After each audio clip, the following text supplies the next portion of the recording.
ini aku minta kalian semua untuk klik tombol subscribe-nya dan aktifkan notifikasinya. Jadi setiap aku bikin video-video terbaru kalian dapat update-nya. Saya sempat tidak terlalu perhatian dengan masalah virus corona, kecuali yang berkaitan dengan masalah agama, khususnya tentang hadis seputar obatnya, doa dan zikir penangkalnya, serta beberapa tips duniawi untuk menjaganya.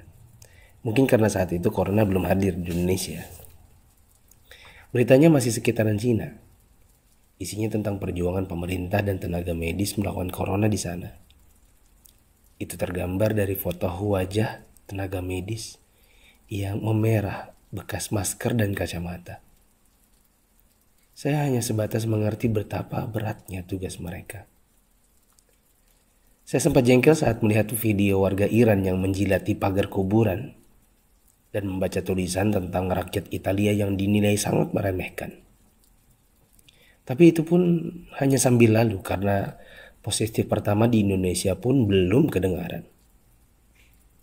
Tanggal 2 Maret 2020 yang ditakutkan pun terjadi. Pasien corona pertama di Indonesia diumumkan oleh Presiden Jokowi. Inilah takdir Allah yang harus sabar dihadapi. Pandemi corona telah memasuki negeri ini. Jumlah pasiennya bertambah hari demi hari. Gambar-gambar mirip dengan yang di Cina bermunculan di grup sana sini. Ada bekas alat pelindung diri tergurat di pipi. Tenaga medis bicara dengan kertasnya. Kami kerja untuk kalian, mohon kalian tetap di rumah untuk kami. Ada juga yang bunyinya, haus, ingin minum, tapi gak berani. Seorang dokter yang sudah sepuh dalam balutan baju perang seolah berkata, jikapun ajal datang tidak mengapa. Karena raga yang sudah tua ini memang harus ikut berjuang, tidak hanya bisa berdiam diri. Ikatan Dokter Indonesia menyampaikan belasungkawa karena 7 orang dokter di garda depan meninggal. 5 dari mereka wafat karena tertular virus ini. Seorang dokter muda hanya berdiri di luar pagar saat menemui keluarganya karena takut membawa virus dari luar. Meskipun foto ini aslinya dari Malaysia. Ternyata APD medis harganya sangat mahal. Dan sekali pakai saja. Saking krusialnya, para ulama dan ustadz-ustadz yang mumpuni ilmunya sampai mengeluarkan fatwa. Bolehnya tim medis sholat tanpa wudhu, tanpa tayamum. Lantaran pelindung dirinya tidak boleh sembarang dibuka. Tak hanya itu, ada juga fatwa sahnya sholat meskipun ada najis. Karena baju medis ini bukan baju biasa. Sekali dipakai untuk satu shift jaga, berjam-jam tanpa makan, minum, bahkan buang air dengannya menggunakan pampers orang dewasa. Bayangkan lagi jika dokter dan perawat wanitanya adalah ibu atau saudari kita yang sedang mengalami datang bulan. Dan lagi deras-derasnya. Atau dia istri kita yang harus berjuang di rumah sakit. Sementara punya bayi yang juga harus disusui tapi tak bisa. Ada pun yang wafat. Mayatnya tidak bisa dimandikan. Bahkan tidak ditayamumkan seperti biasa. Hanya disolatkan dan dikubur bersama plastik membungkusnya. Melihat dan membaca berkali-kali, saya pun akhirnya bisa memahami dengan hati. COVID-19 ini bukan sakit biasa. Dan tugas tenaga medis sangat berat terasa. Kalau bukan karena tidak ingin ditanya keluarga ada apa, saya banyak mengalirkan air mata. Untuk pasien positif corona dan keluarganya, sabar ya. Insya Allah sembuh tidak lama. Jika bersabar, kita dapat pahala. Di rumah dulu sampai negatif. Kasihan jika virus ini menular ke orang lain. Apalagi kepada yang punya penyakit penyerta dan lanjut usia. Untuk yang harus keluar dan tidak ada pilihan kedua, semoga Allah memberikan saya dan teman-teman keselamatan dan rezeki untuk keluarga. Jaga kesehatan ya. Usahakan jaga jarak dengan orang di sekitar kita. Kita tidak tahu siapa yang tertular, siapa yang sehat. Karena yang positif corona pun bisa jadi tidak merasa karena tidak ada gejala. Untuk yang masih abai dari solidaritas bersama, saya ingin mengetuk pintu hati dan meminta waktu teman-teman sebentar saja. Yuk kita berpikir bersama. Jika teman-teman menggunakan media sosial atau punya kotak kaca media massa, teman-teman pasti sudah mendengar berbagai penjelasan wabah yang melanda.